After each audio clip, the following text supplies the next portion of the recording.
السلام عليكم ورحمة الله وبركاته. حلقة جديدة ولابتوب تاني هنعمل له مراجعة كاملة من أول وجديد. الموديل اللي معانا النهاردة موديل جامد جدا، انتشر في مصر في الفترة الأخيرة بطريقة مش طبيعية. الموديل اسمه HP 845 G7، النسخة الرايزن 5، النسخة التاتش والنسخة العادية. يلا بقى نبدأ بالحلقة على طول.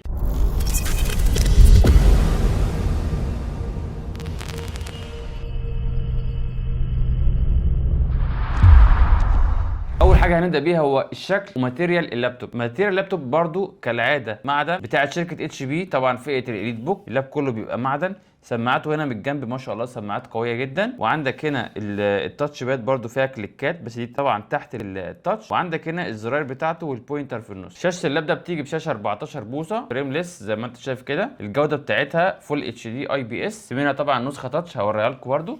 نسخه اللاب زي ما انت شايف كده عليه لوجو HP الجديد. اللابتوب رفيع اهو زي ما انت شايف، نفس شكل اللابتوب بالايت بوك اللي احنا عرضناه المره اللي فاتت في الفيديو. كان برده فيه كاوتشات هنا عشان تمسك اللابتوب وما يتزحلقش، وكلمه الايت بوك مكتوبه هنا. وده شكل اللابتوب في العام. نيجي بقى لمواصفات اللابتوب، ودي برده بتهم كل الناس لان مش كل الناس بتهتم بالشكل، بس الايام دي الناس كلها مهتميه بالشكل اكتر. هنفتح اللابتوب زي ما انت شايف كده، فتح معانا ويندوز. هندوس ويندوز واكس، بعد كده حرف التي هيجيب لك تاسك مانجر. بعد ما تدخل على التاسك مانجر هتلاقي حاجه اسمها بيرفورمانس، هتدوس عليها. هنجيب حاجه اسمها CPU. هنا عندنا ايه؟ AMD رايزن 5 برو 4650 يو، ودي طبعا فئه تعادل فئه الاي 5 الجيل العاشر من فئه الانتل كور اي. اللي عايز يقارن ده هيقارنه باي 5 جيل عاشر، بس هو هيبقى اعلى شويه في الاداء من الاي 5 العاشر. طبعا هنا رايزن 5 برو 4650 ويز راديون جرافيك، ده معاه كارت الشاشه. ده اللي بيختلف عنه في الانتل كور اي، ان ده فيه كارت شاشه والتاني ما فيهوش كارت. فيه كارت تاني مدمج اللي هو الانتل يو اتش دي او انتل اتش دي ايا كان، بس هو كارت مدمج. هنيجي بقى هنا للبروسيسور. بروسيسور بيز سبيد 2.10 جيجا هرتز، طبعا بيوصل ل 4 جيجا هرتز، وكمان 6 كور و8 ميجا كاش. الرامات اللي في الموديل ده نازله برامات 16 جيجا، طبعا باص هنا 3200. والسلوتس اللي هي سلوتس يوز، اللي هو اللاب فيه كام بنك رامات؟ في بنكين، في واحد اوف 2،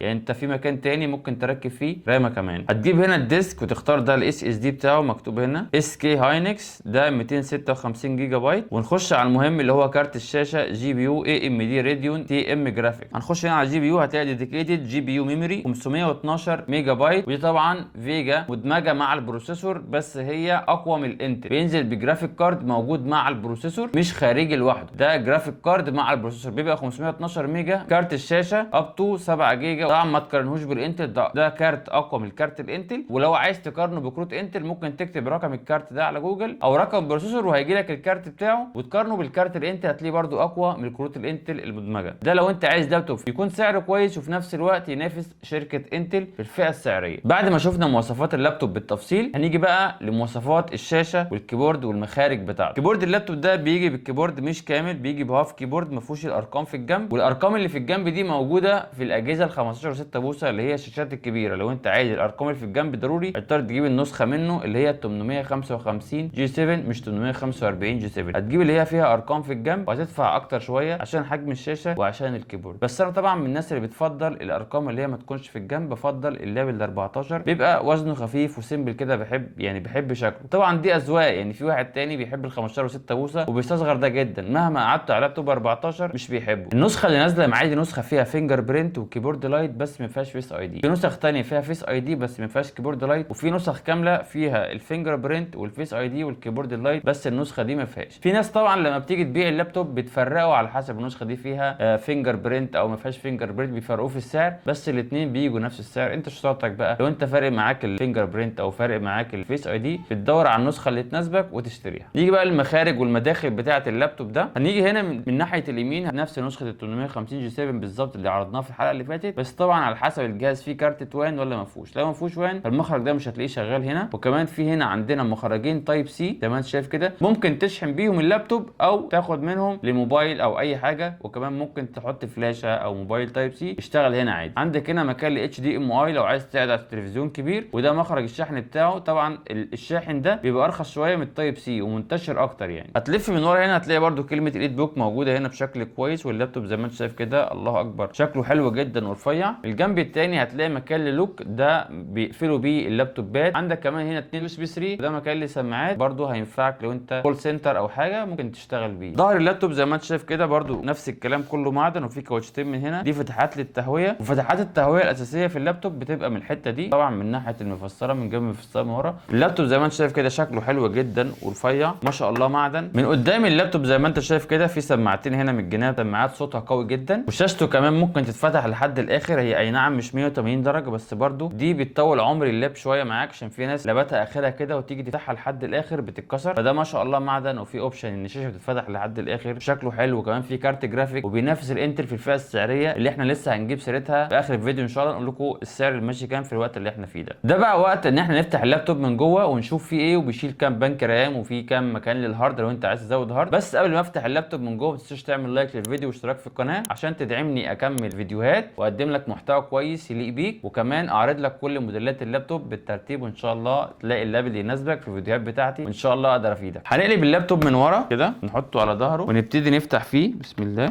هتلاقي هنا مسامير صليبه عاديه. هنفتح دي كده. بسم الله الرحمن الرحيم. وفتحنا اللابتوب من جوه. بالمناسبه اللابتوب اللي معاه ده استيراد خارج مش جديد، لان الحاجات دي بتيجي من بره مصر، ما تتباعش هنا جديده، ولو اتباعت هنا جديده هتلاقيها ثمن غالي قوي مش هتتباع كتير، فمحدش طبعا هيدفع فيه الرقم اللي هو بيبقى فيه جديد، بيبقى مبالغ فيه شويه. هنفتح كده بسم الله. هنلاقي ده غطا للرامات. بسم الله الرحمن الرحيم. ترفع كده. هنرفع كفر كده، ده كفر جميل ما شاء الله للرامات. دي رامه 16 جيجا من نوع دي رام 4 واحده بس طبعا، وممكن تزود هنا رامه كمان، بس طبعا لو عايز تبص على الرامات انصحك ترفع سوكت البطاريه كده عشان تعرف تشتغل فيه براحتك. ارفع الرامه دي كده وهتلاقي باصه هنا ايه 16 جيجا باص 3200. هتحط الرامه كده ترجع تشتغل تاني. دي السماعات بتاعته زي ما قلت لكم، سماعات في الجنب، سماعات قويه جدا. دي كارت الوان، الجهاز ده فيه وان ما شاء الله. دي كارت الوايرلس، ودي كارت الوان اللي هي بتاعه الخطوط زي ما انا قلت لكم، ممكن تركب فيه خط والجهاز طلع فيه وان. انا ما كنتش عارف والله انه فيه وان، الجهاز طلع فيه وان، ممكن تركب فيه خط ويشتغل معاك عادي، بس طبعا على حسب التاجر اللي بيبيع لك، بيقول لك فيه وان بيشغل خط او بيشغلش. انت ممكن لو الموضوع ضروري بالنسبه لك ممكن تسعى عليه قبل ما تشتري اللاب. وده كفر الاس اس دي طبعا، هترفعه كده لو عايز تبص على الهارد اهو، اس اس دي ان في ام اي 256 جيجا. الكفرين دول لازقين في بعض كده، ده كفر للهارد وده كفر للرامات. لو عايز تشيل البطاريه تغيرها او عايز تشيل السماعات تغيرها زي ما انت شايف كده. سوكت ما شاء الله جميل جدا، تمشي كده السوكت بتاعها اهو، ترفع السماعتين دول وتجيب غيرهم. انا بس بجمد قلبك لما انت تشتري لابتوب، بجمد قلبك تفتحه وتبص عليه. الموضوع بسيط يعني، الفتح بتاع اللابتوب مش بيعيبه زي الموبايل. لما تروح تشتري لاب ما تسالش اذا كان مفتوح او لا، اسال اذا كان متصلح او لا، لان ده اللي هيفرق معاك. انما مفتوح ممكن مفتوح متنضف، مفتوح متقلل رامات، مفتوح متزود رامات. انما اللي يقول لك اللابتوب ده مش مفتوح او احنا ما بنفتحش اجهزتنا، ده اكيد بيضحك عليك. اي تاجر بيفتح اللابتوب من جوه بيشوف الستوك بتاعه كويس، فيه صيانه ما فيهوش صيانه، دي حاجه ما تعبش اللاب. فانت لو عندك لابتوب قديم افتحه وبرده جمد قلبك، ما تخافش زي ما انت شايف كده، الحاجات عاديه جدا، بس اهم حاجه تشيل سوكت البطاريه، وبعد ما تخلص في الاخر بركب سوكت البطاريه تاني. هنرجع طبعا كل حاجه زي ما كانت تاني. هنرجع الكفر تاني، هنركب من تحت لفوق كده. بسم الله الرحمن الرحيم. تقفل الكليبسات بتاعته.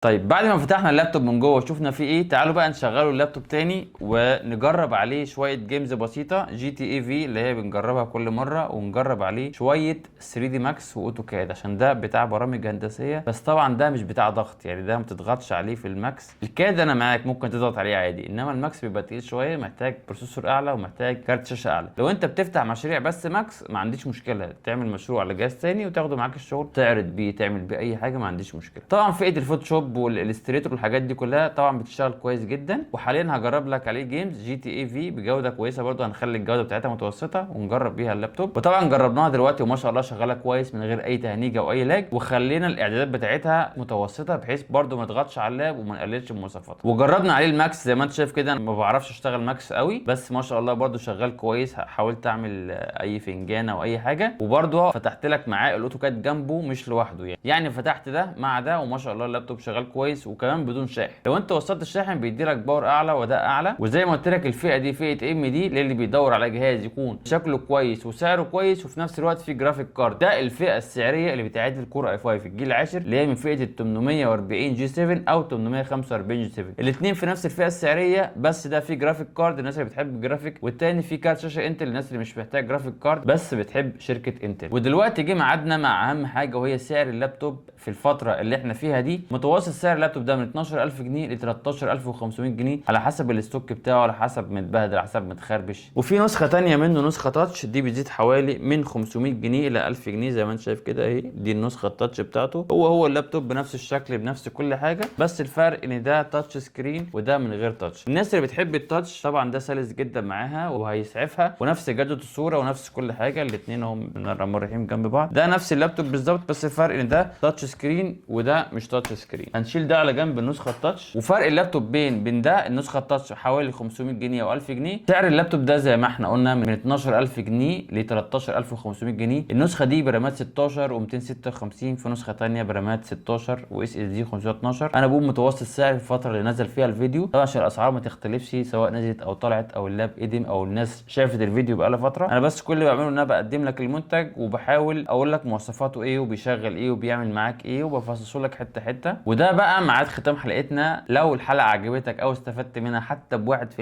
ما تنساش تدعمني بلايك للفيديو واشتراك في القناه عشان اطور من نفسي واحاول اقدم لك محتوى كويس يفيدك. انا مش محتاج منك اي حاجه غير انت تدعمني بلايك وتشترك في القناه عشان المتابعين تزيد وتشجعني اعمل لك محتوى كويس. وبكده نكون خلصنا حلقتنا. يا رب اكون فدتكم. كان معاكم احمد من ميجا ستور. اشوفكم في الحلقه الجايه على خير. يلا سلام.